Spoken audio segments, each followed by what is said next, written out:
This One's Wife. Pity plays aren't working. Hello, I'm H.G. Tudor. Pity plays are a common manipulation used by narcissists.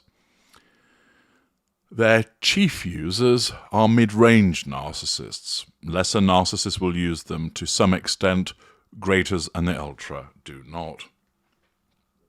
In some instances, a greater or an ultra may tell you something, but it is a statement of fact rather than it is being issued as a pity play. So, for example, people have asked me about my childhood, and I explain to them that I was abused as a child. I don't explain that I was abused as a child in order to draw pity from people. I don't want that. I'm simply telling you that's what's happened so that you're informed as to part of my history. It enables me to assert control over my audience by fulfilling a need for them to seek the truth. And therefore, by giving them that information, I have secured that control. Of course, many individuals on reading that or hearing that express their sympathy towards me. It's understandable that they do so, but I do not require it. Mid-range narcissists, however, regularly dole out pity plays, and the king and queens of the pity play are the middle range type B. These individuals may regularly turn on the waterworks or complain about their circumstances. They believe that the universe has cursed them and that the world is against them. Whilst every narcissist will have a victim mentality to some degree, the mid-range narcissists in particular believe that they have been given a raw deal. After everything I've done, I've been treated like this. I can't believe that everything I've sacrificed for my children, and they won't come and see me at Christmas. Why does it always turn out wrong for me? No matter how hard I try, I always end up with the wrong ones. Why is it that I can't get the break in life, etc.? Perpetually hard done to, perpetual victims, the mid-range narcissist will dole out the pity play. The purpose of the pity play, like any manipulation that is utilized by the narcissist, is to get to one or more of the prime aims.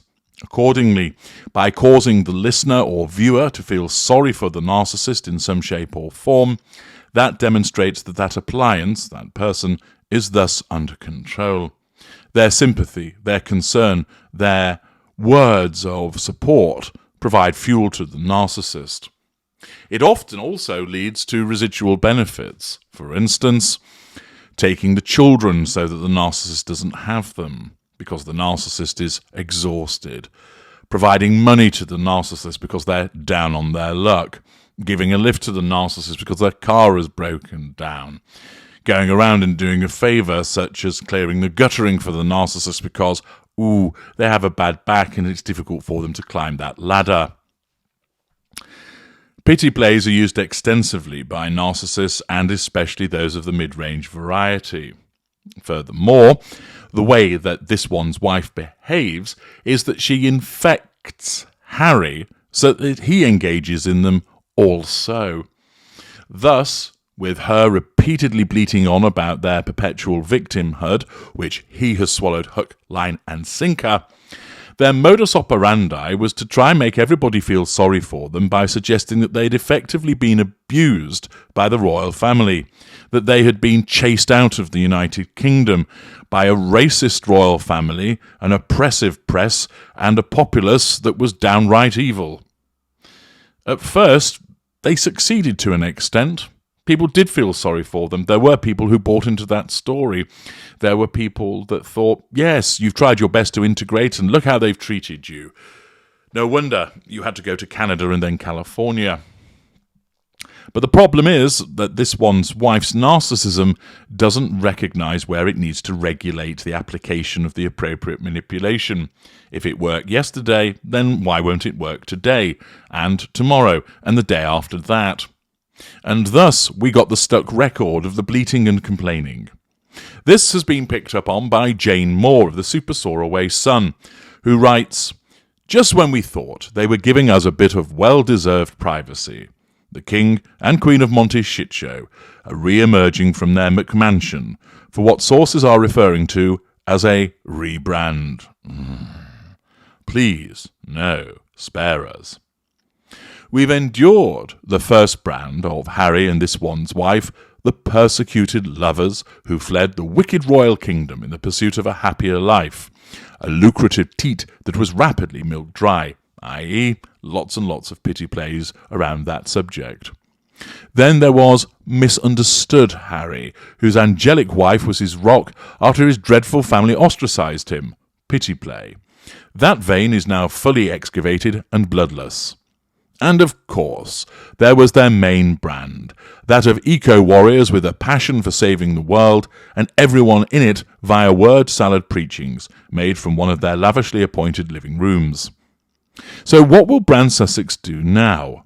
Well, the July issue of Rolling Stone magazine might yield a clue, with the headline, "This One's Wife and Prince Harry are in their flop era," which suggests that while preaching kindness and telling everyone else what to do with their lives, haughtiness, sense of entitlement, might make them feel virtuous, it's not paying the bills for the lavish lifestyle to which they would like to remain accustomed.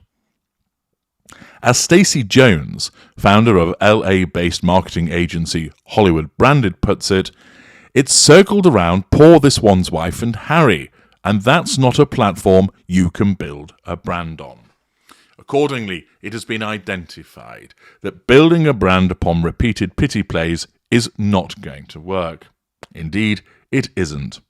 In addition, the money they have made from the poor me narrative has led to them being ridiculed by the likes of the cartoon Family Guy, where a butler gives Harry an envelope and says, "Sir, your millions from Netflix for no one knows what." Once again demonstrating the collateral consequences that come from the repeated issuing of the pity plays so that people become tired of it. So, what's the betting that Harry and this one's wife's latest brand incarnation can be summed up by them hopping on the private jet of an oil tycoon for the vital mission of seeing a Katy Perry concert? In other words, they've decided to drop the constant virtue signalling and embrace what we always suspect this one's wife craved all along.